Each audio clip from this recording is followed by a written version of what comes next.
didn't see you there. Thanks for tuning in to Human Resources Today. Today, we will be talking about performance management. You might be asking yourself, what is performance management? Well, performance management is the process of ensuring that employees' activities and outputs match the organization's goals. Now it's pretty technical. What it gets down to is, it means that managers or HR executives need to know the activities and outputs an organization finds necessary, observe them in practice, and help employees perform better with positive feedback.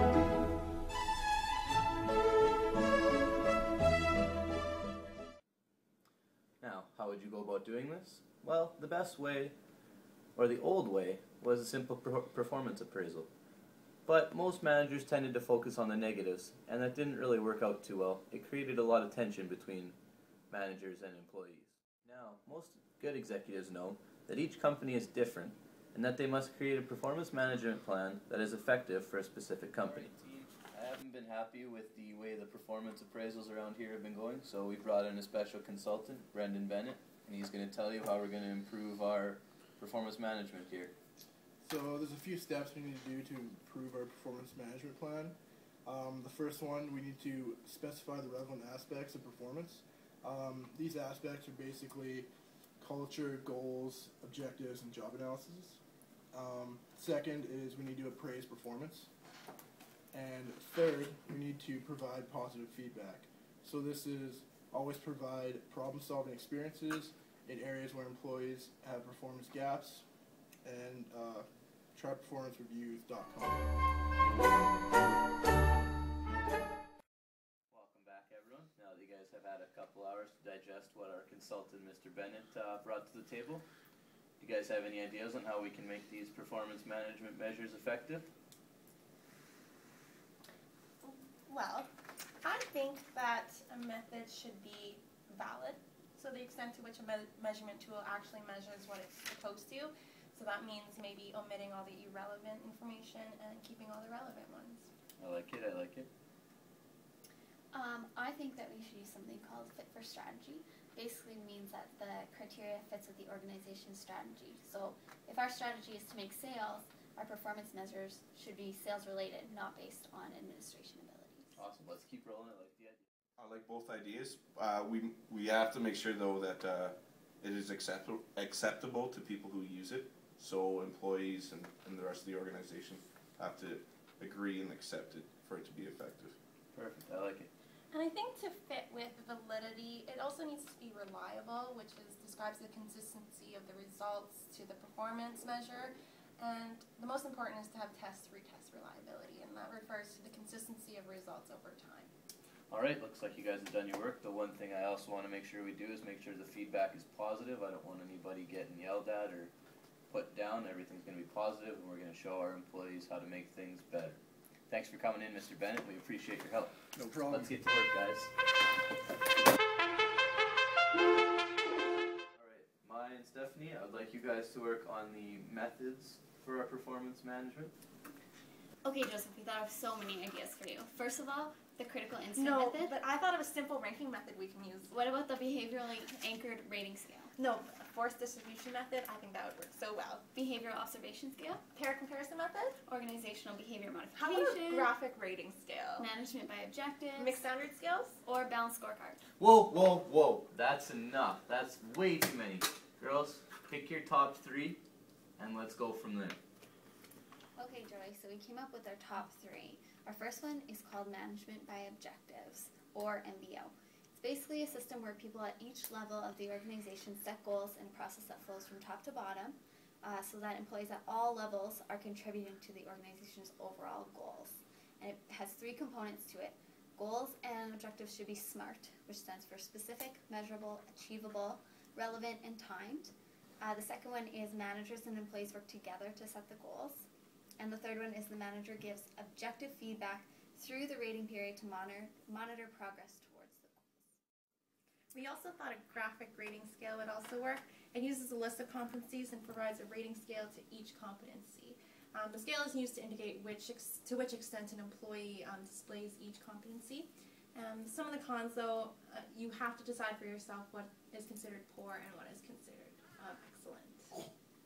Okay, and then the last one we came up with is called a balanced scorecard. So it integrates strategic perspectives, including financial, customer, internal business processes, and learning and growth.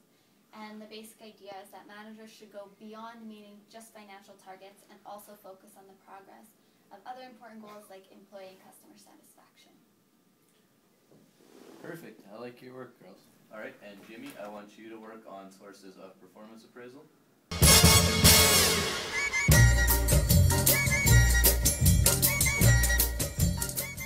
All right, so welcome to Jimmy's Helpful Hints.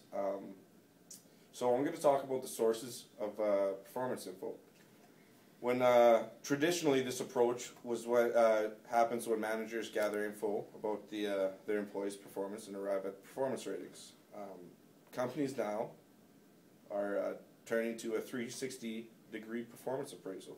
So this measurement that combines info from most or all possible sources. Some possible sources would be their peers, managers, direct reports, their self, and customers. This is done through numerous different ways, but surveys are usually how these things are done. I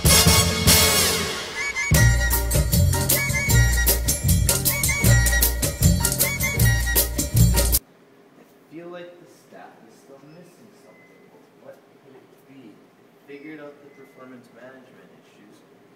Maybe I better give Mr. Bennett a call again.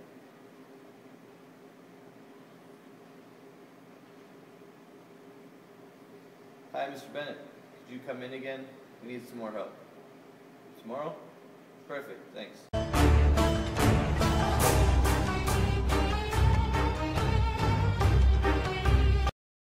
So, Joseph, the most effective way to improve performance varies according to the employee's ability and motivation.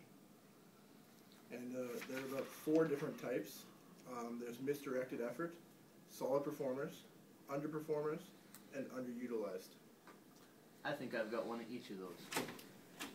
Sorry, I'm late, boss. Thanks for finally showing up. You missed the first 2 meetings. Traffic was crazy, I'm sorry.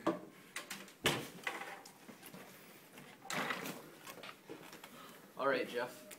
So we've been having a lot of issues with you lately. But what? And it's time to start working on some stuff. So we're going to give you a little less workload right now. Don't think of it as a demotion. Think of it as just a little easier job. But if things do continue, we will be withholding your pay. Interview today to help Mr. Benny get to know you. He has some tips. Woo! Oh, sorry. Are you texting under the table? No, I just hit a high score on one of my games. Sorry. See what I have to put up with? Can you explain to him? Well, Jimmy, we're going to have to put you on a performance improvement plan.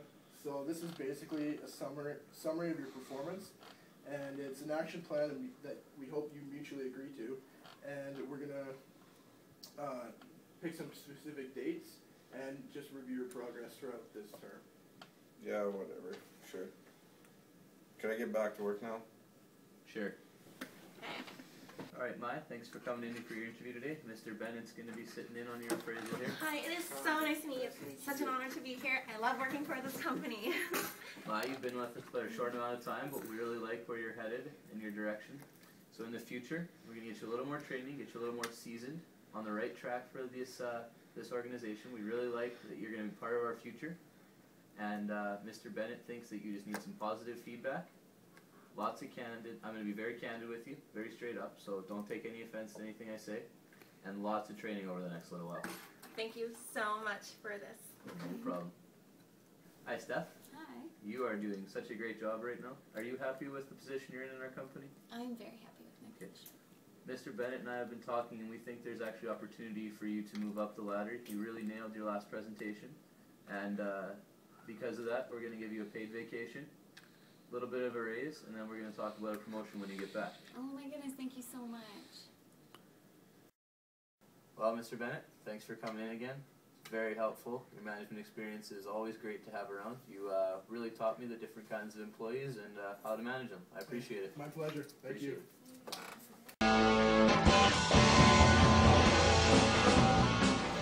had a talk about my performance, and I think that my performance appraisal was done inaccurately. I think you made a few errors which consisted of a couple things. I'm listening. 3 errors that really came to my mind was leniency, strictness, and focus on activities. With the leniency error, I think you are rating other employees higher compared to myself without even looking at the quality of work that they're producing. Also with strictness, I think you're kind of almost expecting too much from me that I can even produce at the time I'm giving. And focus on activities, while you think the other employees are really working hard, I see them searching on the internet and looking up on Facebook pictures and just goofing around when it looks like they're working or appearing to be working, but they're not. I mean, these are just a couple errors that I'm thinking I'm coming across. Thanks for coming in, Jeff. You're welcome. Now, it seems as though this handsome manager's performance management intervention has been successful. The employees have collaborated on how to create a new performance management plan and offered their own unique insights into the topic. The effects seem to have worked even with the underperformer, Jeff, who brought some clear errors in performance management to his manager's attention. Maybe the manager still has work to do to create the proper performance management plan after all. Rest assured though, folks, he has the tools, and we hope we've provided you with them too. And we'll leave you this week, as we leave you every week, with a message from our friend Terry Tate.